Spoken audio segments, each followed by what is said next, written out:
Every major 2023 Supercross injury and crash. To start things off, we have the champ, no longer the defending champ, but Eli Tomac. He ended up having a catastrophic Achilles tendon rupture at his hometown race, which made it even worse when he pretty much had the championship in the bag. He did a simple step over, and at the bottom, small little over jump, boom, snapped the tendon. There's a lot of speculation out there that his suspension has been softer than before, why his hands are falling off, and potentially maybe he had a lingering injury that didn't help. And there's also speculation about the boots he was wearing.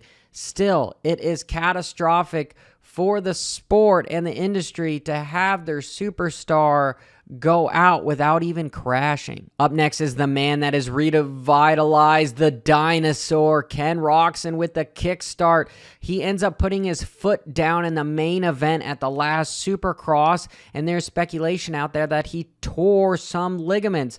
Maybe it's cartilage, maybe it's just a sprain. We won't know because he's going to keep it under wraps for a little while because he's got big plans to defend his championship for World Supercross. I will make the note, though, if you watch in his heat race beforehand, he actually dabbed that same leg in a rut just a few hours before the major incident that he pulled off. So my speculation is, did he compromise the integrity of the knee back in his heat race? The factory Rockstar Husky guys have had issues as well. Christian Craig was out earlier in the series by having his hands fall off the handlebars after a gnarly tang slapper in the whoop section that led to a dislocated hip, a broken elbow, and I believe a dislocated shoulder. We'll see if he's back for the Super Motocross playoffs if he made enough points in the series before the injury.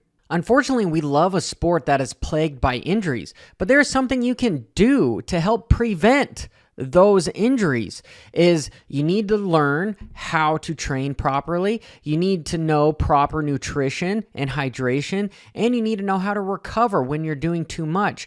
And Complete Racing Solutions has all this information. He gives away a lot of it for free on his YouTube channel at Coach Rob Beams. He has a paid membership where he does live webinars, complete training programs. He's got different tiers to fit your budget, and he also has a nutrition store, which I love this energy fuel. I use it every day for my Ironman training. Coach Rob has been a game changer in my program, and it's something I wish I had years ago. Malcolm Stewart had some tough get-offs as well, and he actually was out with a knee injury from a practice crash earlier in the year. Next, we had superstar Cooper Webb that ended up getting a bad concussion in Nashville and ended his title dreams after AC ended up running over his head. Unfortunately, had nowhere to go, just a racing incident. But he is set to potentially make his return for the Super Motocross playoffs since he qualified because he won a race in Supercross. One of my favorites for the championship hopes was Dylan Fernandez. He ended up making a return too soon at Daytona after a previous concussion, and it didn't go too well for him. So he's been hoping to make a return for the Outdoor Motocross Championship, which he may be one of the only people that can beat Sexton and Jet in the 450 class. Then you had fellow KTM rider Aaron Plessinger, who was back and ended up with a podium finish at the last round of Supercross. He had a gnarly get-off at East Rutherford where he ended up casing a triple with his front end and ended up endoing incredibly hard.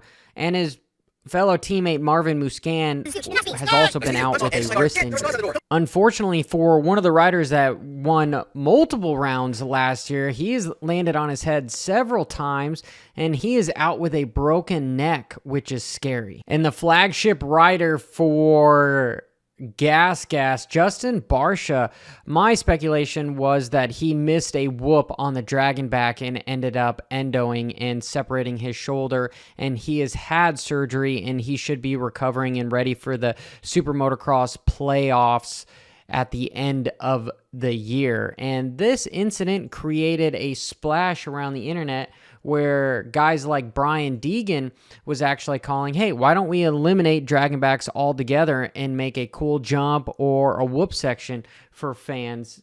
And Chad Reed responded in the post saying that, yeah, I know, actually, dragonbacks are cool. They take skill. And yes, I know it's 2023. Let's ban Supercross. On the topics of more whoop obstacles, you have Nate Thrasher at the Atlanta round, who ended up, what I perceive, missing another whoop and the ass end kicking him over and him tattooing himself to the face of a starter jump. Unfortunate for Star Yamaha. And finally, Mitch Payton with his pro circuit squad wasn't without their fair set of injuries. You had McAdoo, who ended up missing a whoop in practice, which led to a fairly gnarly hematoma, which eventually later ended him removing himself from the series. And then you have Austin Forkner, who got in a tuffle with RJ Hampshire, who took the line from him, and he ended up running into the back of his teammate McAdoo at round 1 and ended up taking his front wheel out and him being out the rest of the series as well. That is the majority of the gnarliest incidents in Supercross 2023. Like I said earlier, let me know your opinion in the comments below. And make sure, as you stop by, hit that subscribe and like button. I am stoked for motocross. Hopefully we will have less injuries plague the series. Till next time, keep it WFO. Ba-ra-da-da-da-da-da.